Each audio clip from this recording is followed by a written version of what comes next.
Beginning on page 68 in our textbook, we're going to import data from an Excel worksheet. I've opened the invoice table to determine how many records I currently have in the table.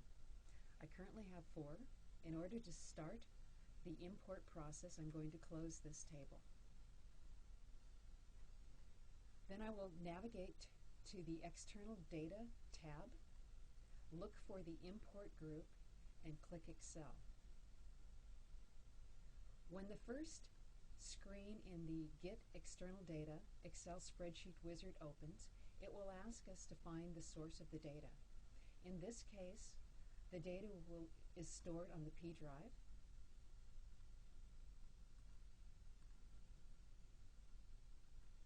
So I'll navigate to the P drive.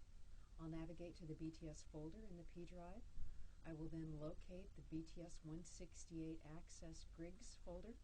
Inside of it, the Student Data folder. Inside it, the Level 01. Inside of that, Tutorials. And according to the specifications in my book, I will choose the Invoices spreadsheet, and I will click Open. This returns us to the screen, the import screen, and I make decisions here about, do I want to import the data as a new table? Do I want to append this data to an existing table? Or do I simply want to link to the table?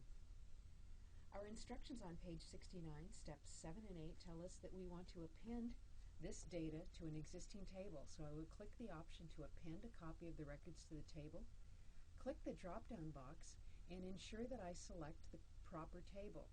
In this case, it's TBL invoice _ your initials. I'll select it and I'll click OK. The next screen opens, shows us the data, and at the top portion would show me if I had more than one worksheet available in this workbook. There's only one. It's selected, so I won't make any selections here. I'll simply click Next. The next screen simply shows me that I have a heading row in my workbook, or in my worksheet. I'll click Next. This screen verifies that I'm going to import this data to the TBL invoice _ initials workbook. Table. And that is the right one. That's the one it tells us to import to on page 69, step 8. So I'll click Finish. The next screen comes up asking if I want to save these import steps.